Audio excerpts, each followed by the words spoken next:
Le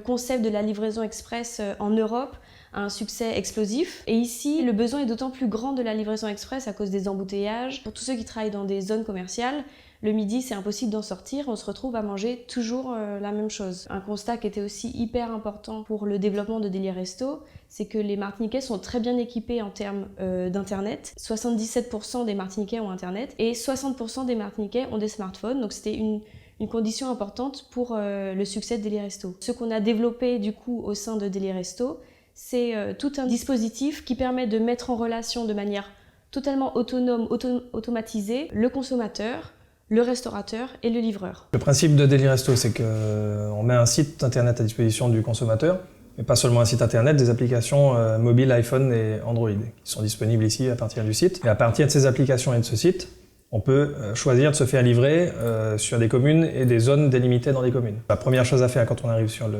la page d'accueil du site, c'est choisir son lieu de livraison. Ici, on est à Dillon-Stade, donc je vais sélectionner Dillon-Stade.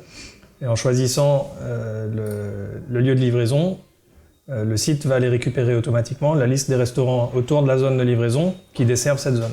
Donc ça peut être des listes complètement différentes de restaurants en fonction de l'emplacement où on se trouve. À partir du moment où j'ai sélectionné ma zone, et que j'ai ma liste de restaurants, je peux choisir parmi tous les menus des restaurants qui sont en ligne et qui sont mis à jour de façon dynamique tous les jours et entretenus par les restaurateurs et même par leur espace restaurateur.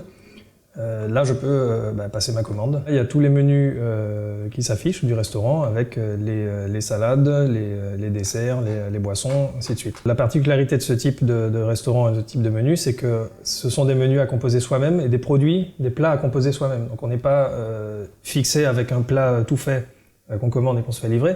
On a la possibilité de composer soi-même son plat. On a vraiment une possibilité de personnalisation des menus qui est quasiment illimitée, qui peut permettre de composer des sandwichs soi-même, des pizzas soi-même, vraiment toutes sortes de plats. Ou choisir pour une viande, avoir des options de choix de cuisson, des choix de sauce. On peut vraiment faire des menus qui s'adaptent à toutes les activités de restaurateur. Une fois qu'on a terminé la composition du menu, il suffit plus de commander en choisissant soit le paiement par ticket restaurant à livraison ou par carte bancaire en ligne, via un système ultra sécurisé qui est Paybox par Verifone et qui est utilisé par plus de 40 000 e-commerçants et qui sécurise un nombre incalculable de transactions, quelque chose comme 120 millions tous les ans. Une fois que le paiement est fait, derrière c'est le back-office Deli Resto qui prend le relais. La commande est transmise automatiquement à un terminal qui est installé dans le restaurant. C'est un terminal imprimante thermique qui sort un ticket avec le listing de tout ce qui est à préparer. Ça s'intègre parfaitement aux process qui sont déjà en place dans les restaurants. On évite de cette façon-là d'interférer dans l'organisation interne du restaurant. Donc c'est très important pour nous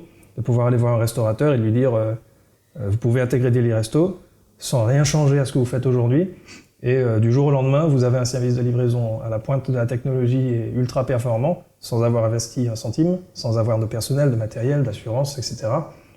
Et avec une qualité de service qui serait bien supérieure à ce que vous pourriez faire du fait que ce soit des technologies mutualisées et sur lesquelles on investit beaucoup. On reçoit les commandes directement sur la machine qui sortent en ticket, d'accord ? Une fois qu'on a pris le ticket, on regarde directement sur la tablette, parce que ça se transfère également sur la tablette. On regarde la tablette pour voir également les commentaires des clients, et de là on commence à faire notre commande. On prépare, on met dans le sac, on le ferme et on le donne directement au livreur. Alors vous voyez, regardez, venez voir. Je regarde la tablette pour voir s'il y a des commentaires de clients. Donc là par exemple, il y a un commentaire à rajouter s'il y a des courgettes et avocats. Voilà. Donc c'est important de regarder la tablette pour savoir si les clients veulent autre chose que le ticket. À partir du moment où on est à cet état-là, état terminé, c'est-à-dire état enlevé par le livreur, donc le livreur est parti avec la marchandise du restaurant, on a la partie surveillance des livraisons qui rentre en jeu et qui nous permet d'avoir tout le listing des ordres de livraison du jour et de les voir s'affecter automatiquement à l'un ou l'autre des livreurs en fonction de leur position et des urgences des livraisons. Donc on n'a vraiment aucune intervention à faire. Le livreur a son terminal avec cette même liste de livraison qui apparaît et qui se réorganise en fonction de sa position. Et que s'il se déplace, la commande qui était finalement en distance plus loin de lui va remonter dans la liste automatiquement. Donc, les listes se réorganisent pour chaque livreur en fonction de leur position. Une fois qu'un livreur décide de faire une livraison en prenant par exemple la première de la liste, puisque c'est en toute logique la plus proche de lui, cette commande particulière va disparaître de tous les autres terminaux de la flotte de livreurs. Ça permet d'éviter des croisements 2 personnes qui vont au même endroit, ainsi de suite. Tout ce système-là, c'est qu'un système de surveillance qu'on a dans le PC des Liresto, avec un opérateur qui n'est là que pour intervenir en cas de problème, uniquement sur les plages horaires de livraison. C'est vraiment un système qui est autogéré, qui fonctionne au niveau opérationnel en 100% de façon autonome.